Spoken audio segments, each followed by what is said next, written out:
Balık ve yükselen burcu balık olan dostlar, sürprizli bir haftaya merhaba diyoruz.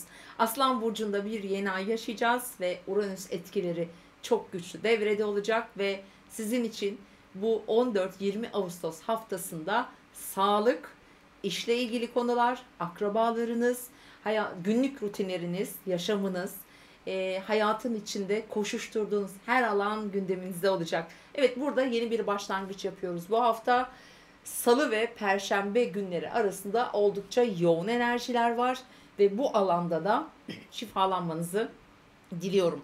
Eğer doğum haritası etki alan bir balık burcuysanız, bir de bu alandan Aslan burcunda 23 derecelerde 5 derece öncesinde veya sonrasında Ay, Venüs gibi gezegenleriniz varsa burada şifalanacağınızı söyleyebilirim. Güzel etkileşimler alabilirsiniz. Venüs'ün Aslan burcunda burada retro olması, tabii ki Uranüs'ten burası dik açı alması da bir takım sağlıkla ilgili sorunlarınız ki bunlar kişisel, yani sizin olmayabilir. Mesela aile bireyleri içerisinde ailenizin, işte sevdiğiniz insanlar, hemen şöyle bakıyorum, ebeveynleriniz olabilir, onların sağlığı, eşinizin sağlığı veya iş hayatı. Burada yeni adımlar, yeni başlangıçlar hayatınıza getireceğini söyleyebilirim. Daha çok eş ve partner ilişkileri, eşin ailesi gibi kişileri de buraya katabiliriz. Çünkü 6. ev akrabalarımızla da çok alakalı olduğu için, sülaleyle de alakalı olduğu için hani geniş bir kavram. O yüzden dediğim gibi haritalar burada önemli. Eğer Venüs varsa, işte Ay varsa, Mars varsa, Merkür varsa mesela farklı şekilde etkiler alacaksınızdır muhakkak gezegenin doğasına göre. Evet, bu hafta ve burada bir de şunu da hatırlatalım. Mesela diyelim ki Aslan burcunda kişinin veya işte Koç veya Yay burcunda Ayı var ya da işte Venüs'ü var, Mars'ı var, hem de retro diyelim ki. Bu çok güzel etkileşimler getirebilir. Mesela parayla ilgili konularda kazanç sağlayabilirsiniz. Eski işinize dönebilirsiniz. Önceden projelendirilmiş bir takım konular, kadınlarla ilgili işler veya işte ebeveynler de olabilir. Kariyer ve statüyle ilgili konular burada çok önemli bazı fırsatlar getirebilir. Diğer yandan yine de aslında mesela diyelim Yay burcunda bir yerleşiminiz var. İşte Koç burcunda bir yerleşiminiz var. Bu etkileri daha da güçlendirecektir.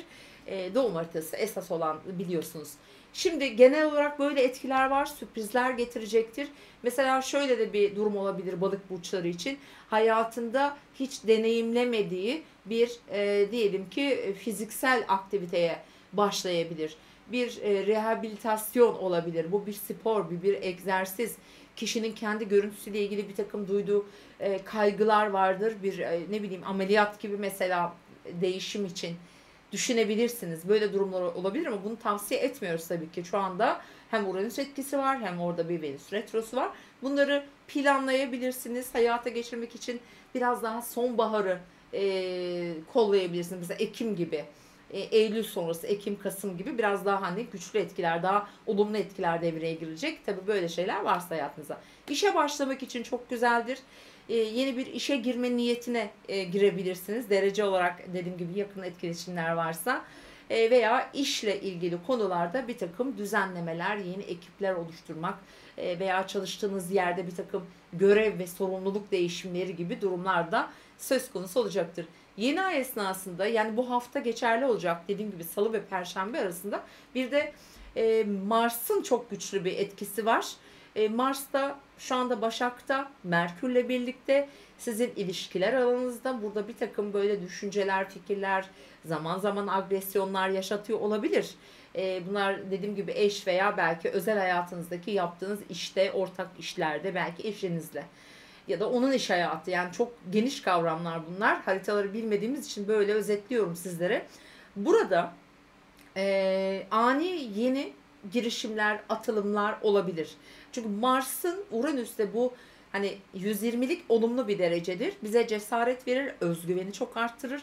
Kişinin yapmaktan çekindiği ya da aklına bile getirmediği şeyleri hayata geçirmesine neden olabilir. O yüzden bu güçlü etkiyi de pozitif anlamda kullanabilirsiniz. Şimdi pazartesi günü biraz böyle gençler, çocuklar, işte aşkla ilgili, flörtler, parayla ilgili konular daha çok gündeminizde olabilir. Ay Yengeç burcunda ve kapanan fazla olacak bu arada.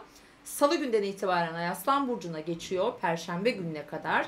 Demin saymış olduğum tüm kavramlar işte sağlıktan, günlük hayata, evcil hayvanlar bu arada veya hayvanlarla ilgili konularda bir takım projelerde olabilir. Gündemimizde olacak ve yeni ayda çarşamba günü burada Uranüs'ten etki aldığı için hani biraz dikkatli olun. Sağlığınıza biraz daha özen gösterin. Çok riskli hareketlerde bulunmayın.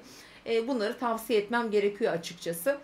Onun dışında hemen bir de hareket etmek için, karar vermek için bu 2,5 günü kullanmayın lütfen. Hani ayın Aslan Burcu'nda seyahat ettiği Salı ve Perşembeyi değerlendirmeyin. Daha çok hafta sonunu beklemenizi tavsiye ederim. Yani şöyle bir cuma gelsin diyebiliriz.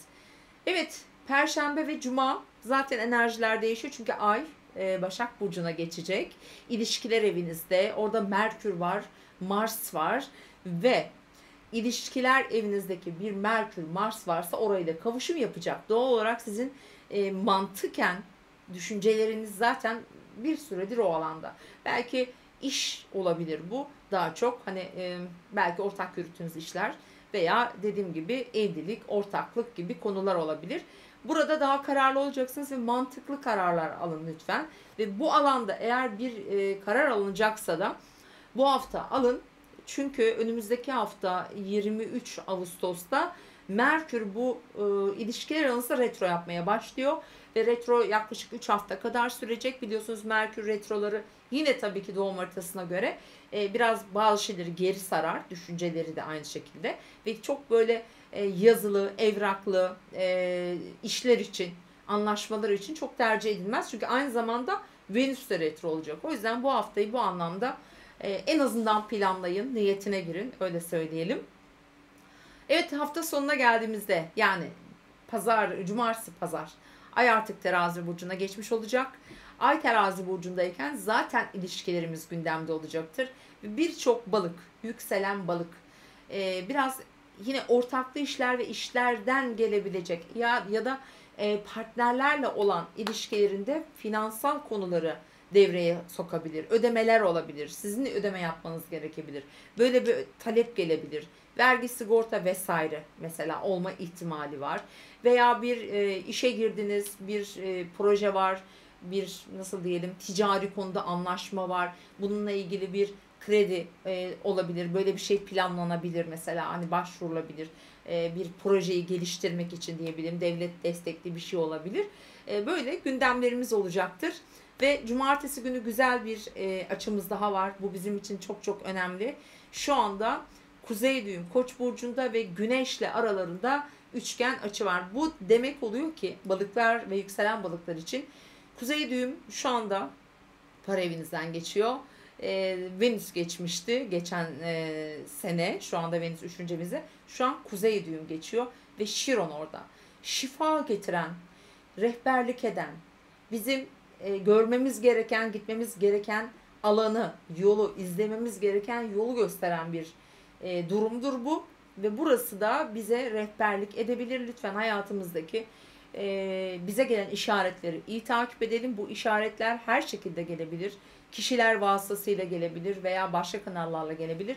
Parasal anlamda da şifalanmayı işaret ediyor. Böyle söyleyebiliriz. Mutlu bir hafta. Sağlıcakla kalın. Her şey gönlünüzce olsun.